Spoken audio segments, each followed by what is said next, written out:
ಹನುಮಯ್ಯ, ನೀನು ಗ್ರಾಮಾಂತರ ಮಂಡಲದ ಅಧ್ಯಕ್ಷನಾಗಿದ್ದಾಗ ನಾನು SC ಮೋರ್ಚಾದ ಅಧ್ಯಕ್ಷ ನಿನ್ನ ಜೊತೆಯಲ್ಲಾಗಿದ್ದೆ.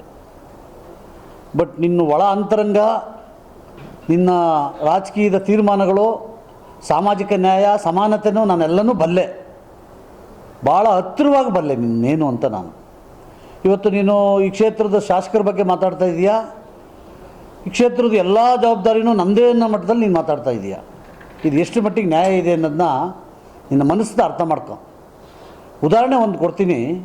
ಈ ಕ್ಷೇತ್ರದಲ್ಲಿ ನಿನ್ನ ತಾಯಿ ನೀನು ಎಲೆಕ್ಷನ್ ನಿಂತಾಗ ಗ್ರಾಮ ಪಂಚಾಯತಿ ಅಧ್ಯಕ್ಷನಾಗೋಕ್ಕಾಗಲಿಲ್ಲ, ನಿನ್ನಿಂದ ಸೋತೆ. ನೀನು ಬೇರೆ 500 ಓಟಲ್ಲಿ ಸೋತಿದೆಯಾ. ನೀನು ಇನ್ನು ಕ್ಷೇತ್ರದ ಲೆವೆಲಲ್ಲಿ ನೀನು ಮಾತಾಡ್ತಿದ್ಯಾ ಅಂತಂದರೆ ನಿನಗೆ ಯಾವುದು ನೈತಿಕತೆ ಇದೆ? ನಿನಗೆ ಶಾಸಕರನ್ನ ಗೆಲ್ಲಿಸಿರೋದು ಕ್ಷೇತ್ರದಲ್ಲಿರೋಂಥ ಎಲ್ಲ ಮತದಾರರುಗಳು, ಎಲ್ಲ ವರ್ಗದ, ಎಲ್ಲ ಸಮಾಜದ ಮತದಾರರುಗಳು ಗೆಲ್ಲಿಸಿರೋದು.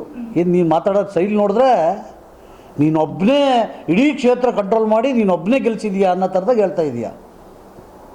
ಇದನ್ನು ದಯವಿಟ್ಟು ಈ ಮಾತು ವಾಪಸ್ ತಗೋ. ನೀನು ನಿನ್ನೂರನ್ನೇ ನೀನು ಲೆಕ್ಕ ತಗೊಂಡಾಗ ಅಲ್ಲಿ ಬಡವರು ಯಾವ ರೀತಿ ಇದ್ದಾರೆ, ನೀನು ಅವ್ರಿಗೆ ಯಾವ ರೀತಿ ನ್ಯಾಯ ಕೊಡಿಸಿದೀಯಾ ಅನ್ನೋದನ್ನ ಯೋಚನೆ ಮಾಡು ಒಂದು ಸಾರಿ.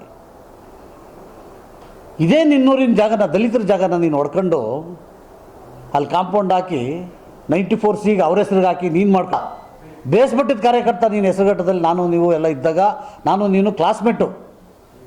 ನಾನು ನಿನ್ಗೆ ಯಾಕೆ ನೀನು ಒಳಾಂತರಂಗ ಎಲ್ಲ ಗೊತ್ತು ಅಂದರೆ, ನಾನು ನೀನು ಹೆಸರುಘಟ್ಟ ಹೈಸ್ಕೂಲಲ್ಲಿ ಜೊತೆಯಲ್ಲಿ ಓದಿರೋಂಥವ್ರು. 8th, 9th, 10th 3 ವರ್ಷವೂ ನಾನು ನಿನ್ನ ಜೊತೆಲಿ ಇದ್ದಂಥವನು, ನಾವು ನೀವು ಒಡನಾಟ ಇದ್ದಿದ್ದನು.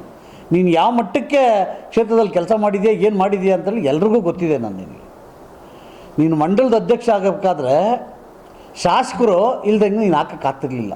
ನಿನ್ನ ಕಡೆಗಣಿಸಿದ್ದಾರೆ ಅಂತೇಳಿ ನಿನ್ನ ಆಟಿಟ್ಯೂಡು, ನಿನ್ನ ಚಟುವಟಿಕೆಗಳು ಜಿಲ್ಲಾ ಪಂಚಾಯತಿ ಬಂದಾಗ ನಿನಗೆ ಟಿಕೆಟ್ ಕೊಡಲಿಲ್ಲ ಅಂತಂದ ಒಂದೇ ಕಾರಣಕ್ಕೋಸ್ಕರ ಮುನ್ಸ್ಕೊಂಡು ನೀನು JDS ಪರವಾಗಿ ಹೋದೆ, ಕಾಂಗ್ರೆಸ್ ಪರವಾಗಿ ಹೋದೆ, ಕೊಡಲಿಲ್ಲ ಅನ್ನೋ ಒಂದು ಕಾರಣಕ್ಕೆ.